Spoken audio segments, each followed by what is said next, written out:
And we're going to talk about sexual abuse as a community must limit color and how we're able to overcome the situation. But first, I want to introduce you. Take the floor. Hey, so my name is Zen Jackson. That's my pseudonym as a writer. I write young adult and middle grade novels, and I also create webcomics and just an overall storyteller. I have a recently published book called The Bunny Book and the Creature of Bozeman Farm, which you can get on my website, zenjjackson.com.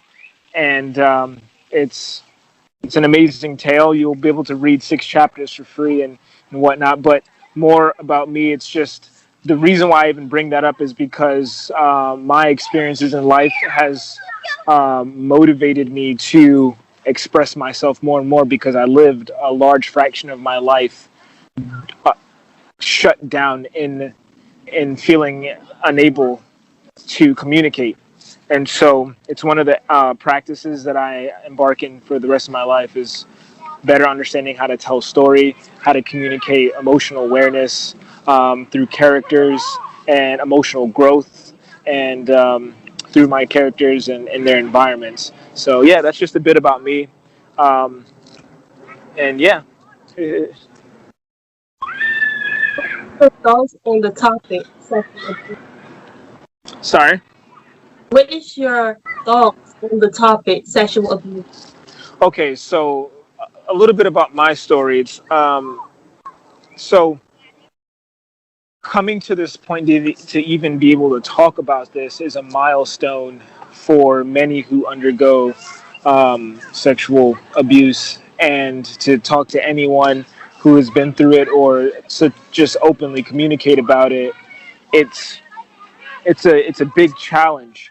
Um, so the idea of me coming here and communicating with you, it took a long while for me to get to this point. I mean, you know, I've I've maintained this state of awareness within myself on the topic for a while now, which I think helped brought you to me. Um, However, um, the sexual abuse does that to you. It keeps you quiet, it shuts you up. You grow insecure with yourself and the idea of communication. And a lot of the times, that energy that can be focused on bettering your habits in communication get channeled in a different way, which could either make or break you. For example, those habits can go into drug abuse, converting that energy into more sexual abuse, or or you can transform all of that and then do better. Generally speaking, wanting to help others or just wanting to help yourself and maintain a closer eye and attention to detail. For me, I always thought something was wrong with me for how much I thought, how long it took for me to process things, and but ever since my sexual abusive experience, which we'll talk more about a little bit later, but ever since that happened, my life transformed in a very obscure way. Reality and illusions began to meddle with each other. Night terrors. Later on in life, I developed night terrors where I'd wake up in a state of fear, or I'll wake up and I will see things that my mind is placing there before me. And out of research, this is all stemming from trauma. And it may not just be, it could be abuse overall. It could just be, you can get into a car accident, and that could be a traumatic experience. Life and death, all that kind of stuff. But what it does is the mind, um, and I'm not a doctor or anything, but this is just personal experience. And what I feel is occurring to me is my mind begins to protect itself in the most confusing ways, and not knowing what my mind is doing and what is happening around me, I feel like you begin to feel more on the defensive side of things, and I had to make breakthroughs through that. And to boil it down, my sense of trust and my intuition, myself, was strengthened through overcoming that challenge of not knowing. Oops, sorry. Of not knowing what's going on within me and the world around me. So, but yeah, that's just more or less I'm more in tune with when people go through this experience, the various things that um, interfere with their well-being. You know, the stress that comes with it, the psychological damage that comes with it. And once again, not because I've developed a doctorate behind this kind of stuff. I don't study medicine or anything behind this. This is because I sit down and I study myself, or I live life and I study my reactions. I study other people's body language, and and the idea of understanding, just out of contrast of understanding my life through what's around me as well.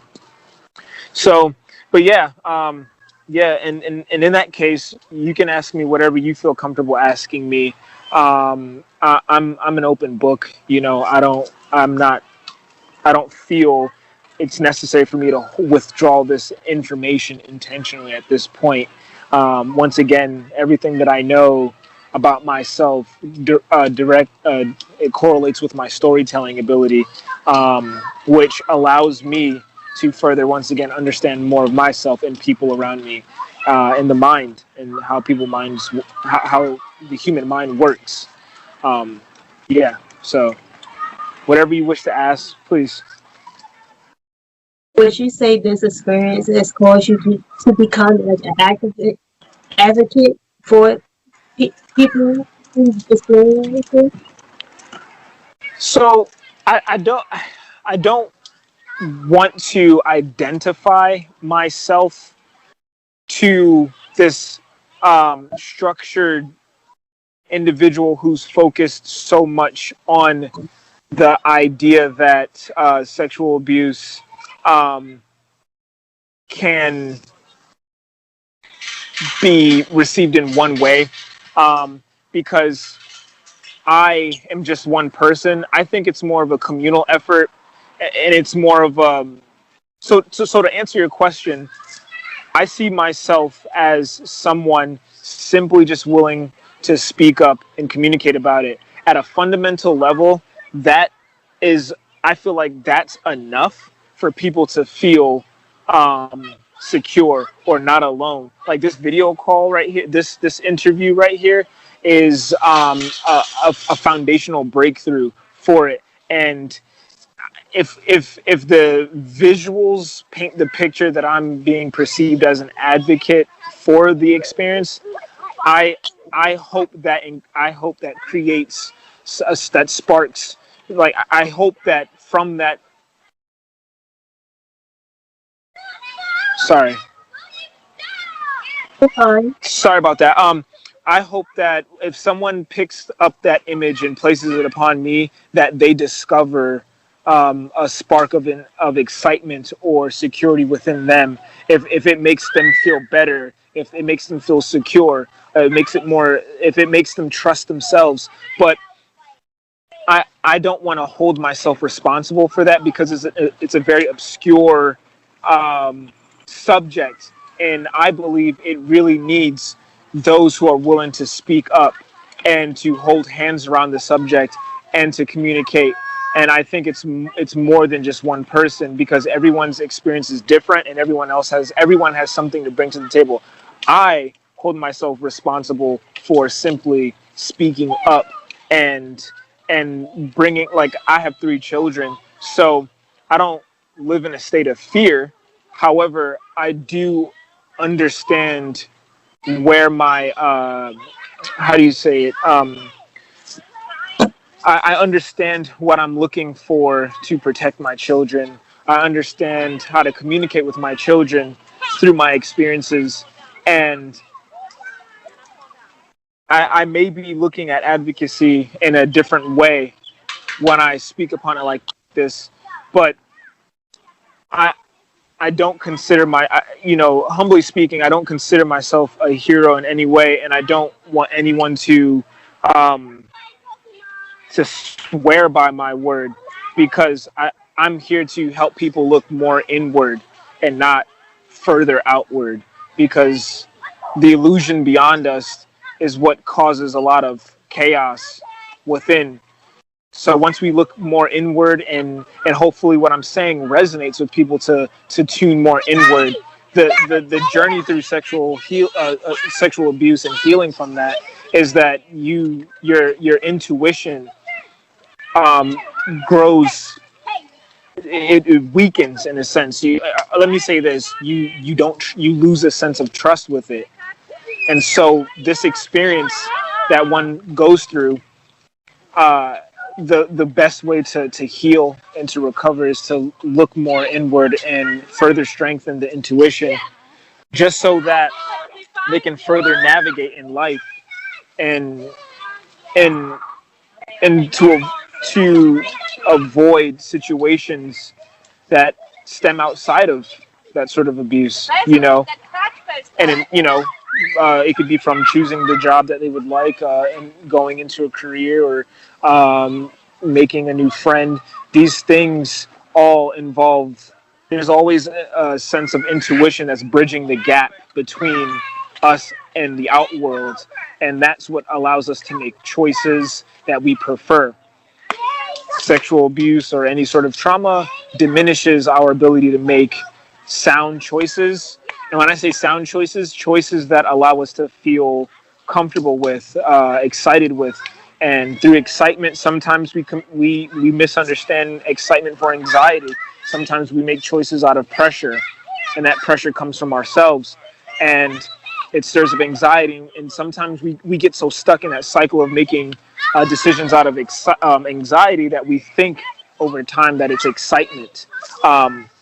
So it's just things like that we begin to uh, heal and understand the relationship, of emotion and what we're actually feeling, and how to really tune ourselves to what it means to us, because we all, for social convenience, we understand there's sadness, anger, and happiness, but your happiness is translated different than mine. But we can come together and share and communicate through word what happiness means to you and me, and on a surface level we can understand that, so based off of what we said, happiness between you and I, it's a state of comfort, it's a state of relaxation, it's a state of it's that feeling you get when you glance up at the open sky and feel warm and open and expanded. Happiness feels like it could last for a long time. And that's a direction that we go into as we embark into excitement. But yeah.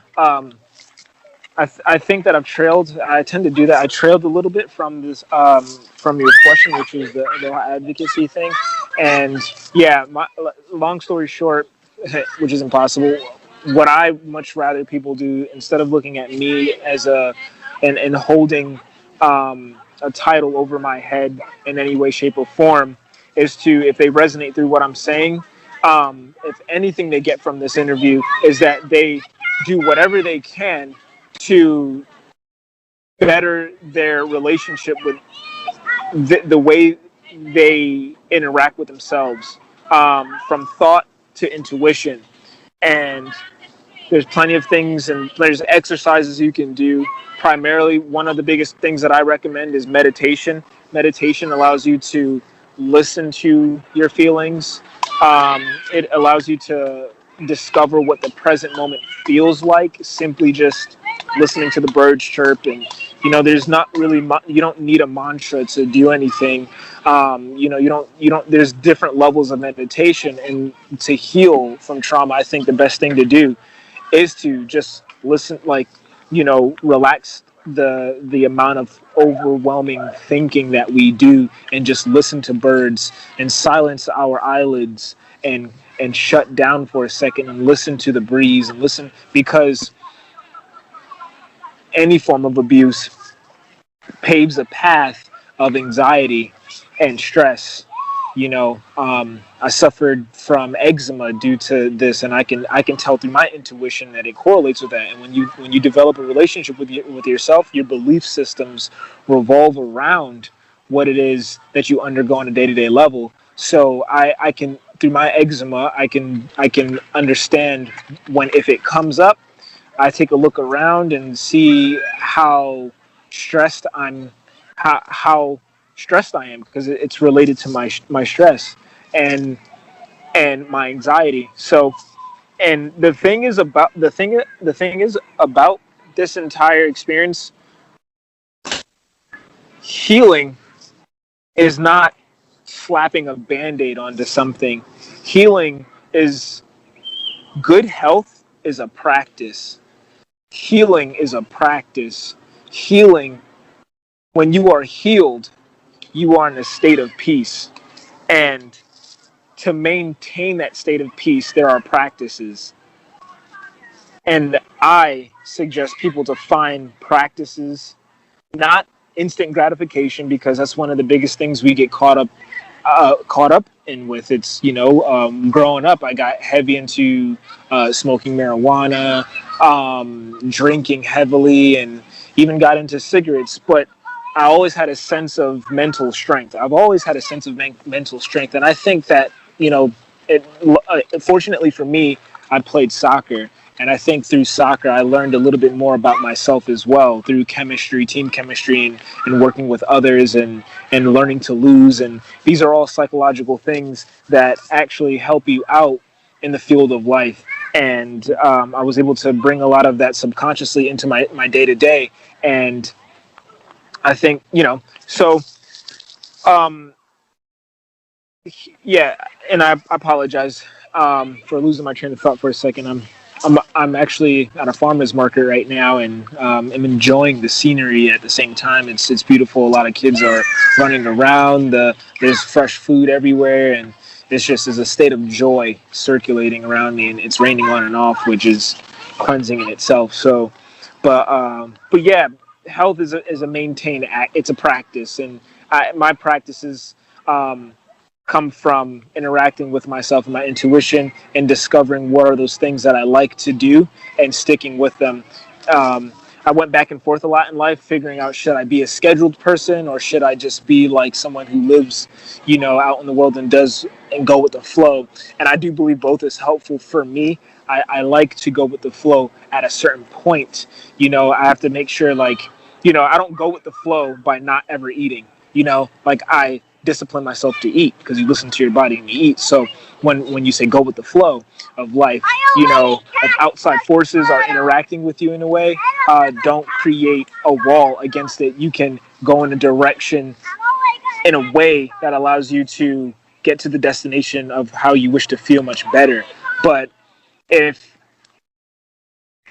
but in order for me to make that path clear of me maintaining happiness throughout my day, no matter if someone's screaming at me or whatever this case may be, I have to make sure I get in my meditation in the morning. I have to make sure I get a cold shower in the morning, and I have to move the body in one way or another. So those are the three things that allow me to reassure that I will have a promising day, because my mind gets put into a certain state when I do that. And in that state, I have a reference place of what I like to feel like. Once I'm done with the cold shower and I'm done working out, I'm done, moving the body, like, my mind is buzzing in a certain place long enough that if I leave it at any point in the day, I know where I want to go back to. I know what I need to start telling myself. I need to know what is worth and not worth, communicating, and, I need to know when to hug myself. So these things are all stemmed from the contrast of being abused, or the experience in itself. When these things happen to you, you start off in a path of super lostness. You're trying to discover yourself in the outside world, and I think people who go through these kind of things, man, we have the opportunity to go left or right. And left, we can further go into the world and let the world tell us who we are. This is general information for everyone, but I know, like, if you lived a good life and you're worried about things that are not in the psychological damaging world, if you're not worried about that stuff and you don't, if you have different troubles, that's a different topic and conversation. But we're talking about like mental health in a sense, and those who go through a lot of mental struggle, whether something happened to them or they're just born with that. I believe that these individuals are put in position to make the choice to be ahead in the realm of self-awareness, or be always in the forefront of being confirmed by the world and being the individual that is dictated as what to do and what not to do by the world. And I chose the path to for myself, and and hopefully it ripples effects outward. I do see a huge difference with my children and stuff, but I chose the path to always look inward and always understand who I am. And I think this is fundamental chat about self growth, but it's really important to step into that textbook when we start dealing with this. It's real stuff, and if anyone out there who's been abused and any of that kind of stuff, I strongly recommend nurturing yourself through practices and habits that spark peace within you. Long lasting peace can occur that way. And yeah, another thing that I want to say is that, like, I wasn't someone who just like confidently got up one day and just told my dad, like, hey, this happened to me. And I can give more details on what happened to me, if necessary, if you feel you want me to tell more, but that's all up to you. But I didn't just wake up. I was 22 at the time. So mind you, my experience happened probably between what my mind allows me to understand. It could be between. Say that again. I would say, I think it's a good segue to my second question. I was going to ask you, what exactly was your Happen. experience? No, exact experience Okay. in sexual. Okay. I'll tell you that, and then I'll go more into when I chose to reveal it. So, because it kind of correlates. So, That's one of my questions. okay. So Yeah. so yeah. So at the age around, I want to say between like 5, 6, and 8. Now, by this time, my mind was all my character, who I am. To this day, I'm a very forgiving, um, innocent-minded individual, and what that is that I I look at the good side before I look at a bad side on anything. My judgments are up, not down. So that's my mindset. So as a kid, I always grew up as someone that you can easily take advantage of easily. If I'm in the wrong place at the wrong time, I'm going with the wrong crowd, thinking it's the most beautiful place to be because of someone could really enjoy me in that crowd or whatever. Or I followed a sense of love outside of me. So that's why I always say look inward. But the sense of love that I was given, no matter where it came from, a good or a bad place, I went in that direction because at the end of the day, we all want attention. But to answer the question, between, I want to say 5, 6, 7, or 8, I was being watched by a cousin of mine, much older. I don't even know how old he could have been because my comprehension of time is so warped, that I struggle to put ages and numbers and times, and my mind protects me from to even care about that stuff. It only, numbers and dates like that don't really matter to me over time. So between that, and I'm telling you based off of visuals. So I remember myself being young enough to fit the description of 5 and 7 and 8, that range. I was being watched by my cousin, and I don't know who else was around. It had to have been another kid, and I can't even remember who it was, but it was just like, it was, everything was normal feeling. And what he would do, because this had to have happened more than once, now that I'm thinking about it, but because of how normal it all appeared.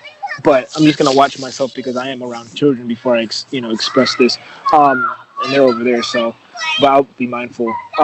So what he would do is he would, I think it's fallacia, I think it's called. Excuse me for not knowing, but I'm just trying to pick better words due to my environment. But he would perform fallacia upon me as a kid and instruct me on what to do. So it was like, in this region, some people go through experiences on the lower region where they get messed with in that area, but for me it was like here, and that alone right there, just am I making sense? Am I communicating it properly to you? Are you aware of what I'm saying? Yeah, like oral sex. Yeah, yep, that there. Yep. And so, yeah, like I said, I was just being mindful of my environment. And so yeah, so after, like, when you grow up with such an experience like that, you question your sexuality. And this is me. Not knowing, and I was are you okay? You good? Keep on, have fun, man. You're doing a good job. A kid um, tripped right at my shoe, actually. And so I ended up having like a strong addiction. My addiction was focused more on sexual confirmation. So when I was younger, in my like early teens, I ended up, just venturing into the world of sex, and doing that, I tried to sleep as much women as possible to confirm. Remember, I was telling you about this outside confirmation. It'll lead you into habits that are unnecessary and detrimental. Thank God I didn't experience any like STDs or sexual, stuff like that. But I was able to, I was able to navigate that world very soundly. Or protected is a better choice of word, literally and physically. Um, Literally and metaphysically speaking. And so that's one of the biggest things. Like, every time I interact with someone who has went through something similar, or just generally that same experience, they said the same thing. Like, questioning your sexuality is one of the biggest things that I've learned from people, and it's not just me, that went through that. So with that being said, I like, even with, even I'm comfortable with and I didn't have my mom in my life as much as one typically would. And I said typical because I'm, ideally speaking, mom and dad kind of thing. Mom was over here, dad was over here, so I kind of I just went back and forth. So the representation and of interaction between my mom wasn't confirming of my identity as well, because for a long time I struggled to hug my mother, or for a long time I called her by her first name. And a lot of that does, for me, dealt with just finding comfort, finding not knowing where I'm accepted, not knowing where I'm loved, and when I'm loved, how people are loving me, and understanding their language towards me. It was never fulfilling, because at a point I grew to a point where love was not translated to my core needs. I grew up being provided all the essentials, all the material, but my soul and my core being was neglected from myself and from, as you grow up, you feel that people your parents. Like how I nurture my children is I talk to them to a point where they focus inwardly, and then just if just simple stuff. You're upset. I don't pounce on their anger. I don't pounce on their sadness. I don't pounce on them when they're going through a state. I'm aware that their state is just a moment in time. So we embrace it together and we get through that. And that's ideally how we do it. It's not a success all the time because sometimes emotions hit the best of all of us. So, but it's a practice. Um, but yeah, and by the time I was 22, I explained to my dad what happened. I was at that time I took a lot of acid, and I think that it was a divine intervention because that came to me very easily at the time, and in that moment, um, having an addictive personality at the time, I took more than I needed out of a three period trial for myself. And on the third day, I had a really really bad experience, and I called my father and I told him, and I realized that like the action from the start to that ending point was all for me to get him to know what happened because he picked me up in a car ride and I'm crying and I'm trying to relieve the information off of myself, but I felt like I was pulling something off of my chest. It's like imagine like pulling an octopus off your chest, where it's like every time you pull one tentacle off, another one is latched on, and that to a point when you finally get the whole octopus off, that's weighing on your chest, that it all finally you're like relieved that it's all off, or like slime or something that's just overly sticky. It's like that's what it felt like. It was heavy and it just had too many links to me to pull off all at once. But when it was done, I was relieved, and I felt like, yeah, I was relieved in tears and was able to share and express because for a long time I didn't want anyone to know. I didn't want anyone to feel responsible. I didn't want anyone to take responsibility. I didn't want anyone to do anything stupid. I felt like it's crazy because someone does something like that to you, and my personality is to protect them. So because of how horrible of a choice they made, it's like, whoa, but that was always my natural instinct, is to just hold on to it. But for a certain period of time, it was normal feeling. It was like it was so normal and dormanted into my subconscious field. As I got older, like it started coming more and more to the surface and being more and more present, through my anger and through frustration, all these things. It was revealing to me like, hey, you got to check yourself because there's something going on. Like you're getting angry too quickly. You feel like the world's against you too soon. You know, and that's just this. That's just where it all. That's just what it was for me. I explained to my dad, and he felt angry. He felt disappointed. He felt responsible. But that wasn't my intention. My intentions were to let him understand me more. That was my goal. I wanted him to know more of me and understand me and say, hey, like, oh, I understand why you process information slower. I understand why you're timid. I understand why you seem so shy. I understand, and it could be a difficult thing for him to see because I played a whole new character my whole life. I played a different person. At least so I feel like I was someone that I thought built by the outside world, and then started shedding that layer. So that was my own journey of awakening, and that was my pivoting point of self-realization from sleepwalking into self-awareness. That shift through sexual abuse awareness within myself turned. It was like what I once I knew and started talking to myself about it and started communicating more about it. Then I realized, and then it was like, okay, now what do you do?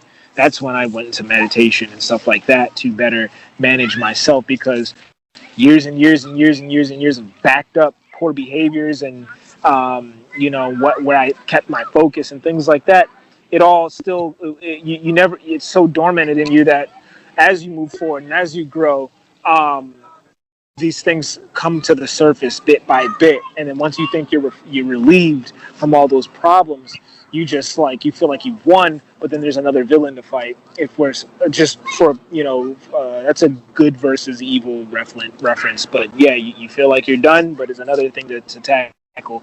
So that's why I say the best way for me to interact with life is to maintain a state of peace, so that I'm not expecting myself or the world to be anything other than what I can communicate. You know, a lot of the people I'm interacting with today are discovering inner peace simply because I'm holding it within myself, and I like that. And when they're not, there's not a problem. It's just our relationship. I'm able to dictate where how far our relationship will go. I'm able to dictate, where they're at, and they're like I can make a sound choice as far as do I continue being in a relationship with this person. All these choices that were hindered in the past, getting mixed with the wrong people, wrong relationships, treating the relationships poorly, um, stuff like that. It was just a huge ego wash, if you will, which is for me was operating in fear of not being loved and things like that. So, but yeah. And with that being said, do you have anything else you want to ask me about that? And excuse me, I'm not trying to rush. I know I talked so long that I don't want to feel like I'm overwhelming you with information, not letting you get to hit points that you may want your audience to receive. Yeah, you're doing great. Like I did say, I just like told you guys to answer that question and just like put it into the next before you explain. So like, you don't find Okay, cool. about Yeah. you doing great information. Like I'm sure my audience will definitely be able to take this kind of information for people who Mhm. actually have experienced this or know someone or just to know the signs. Yeah. Like most people don't get to see the signs. Like they don't see that the person changed over time because of their experience, but the person wasn't ready to tell them about that experience until they were ready. But like you can always miss a sign, but if you see close attention, you can always see like, oh, they did seem like more distant before than they was when like a year ago. But you had tried, they don't work hard enough or try to like see what made that change because they don't know how to really talk about it. Okay. So no, I think you're doing great because like, this might even help someone who's having this kind of experience, and like this might give them a chance to open up to someone, or at least to find someone who can confide in. So Yeah. Yeah. Certainly. Another one. Some things that I want to mention too is that habits that I've also came up with myself is that I noticed that I was self sabotaging through the experience, and with sexual abuse being attached to me at that point in time, things will go good for me, and I'd find a way to ruin it, and I would believe that that was my life cycle, and I had to break that, and that all stems from self worth. Once you really believe that you are worth all that is good, you then stop. You then are able to make better decisions in order to hang longer with what is going better, because things could go good and then you want to make it different. You could be in a good relationship going well so far, and then you have to value your relationship before you make a bad decision, because that bad decision could deteriorate your relationship. So it's like now you grow stronger in awareness and you're like, okay, this means more to me, so I have to have the strength enough to not make this decision. And that's just one thing I wanted to say. But yeah. what inspired you to tell your story? Um, Honestly, family. Starting my own family, I felt that it was necessary to.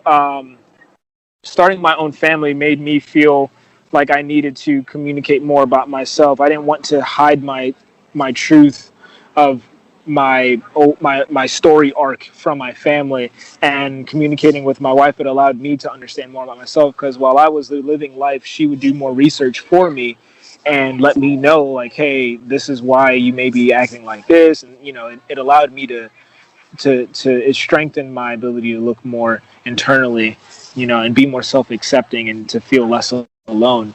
And that's what I hope a lot of people can get from this.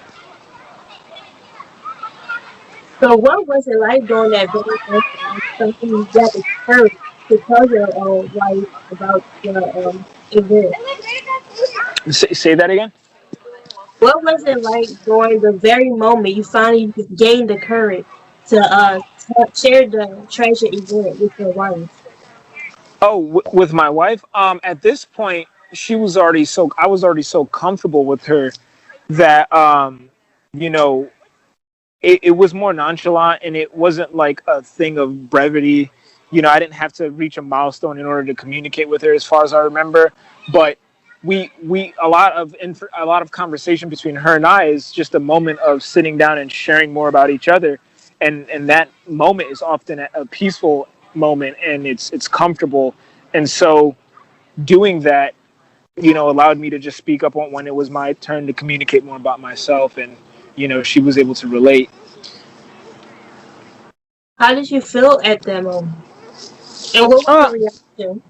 oh, you know, my wife is loving, so she embraces me wholeheartedly, you know, and that's what I felt in return, you know, just loved. So it was the place where I needed to be, you know. It's I co-created an environment for myself for me to feel unconditional love, the love that I've always wanted. And I had to learn how to understand what that was, because at first I was at odds with it. Then I realized, like, this is what I wanted the whole time. That's amazing. Yeah.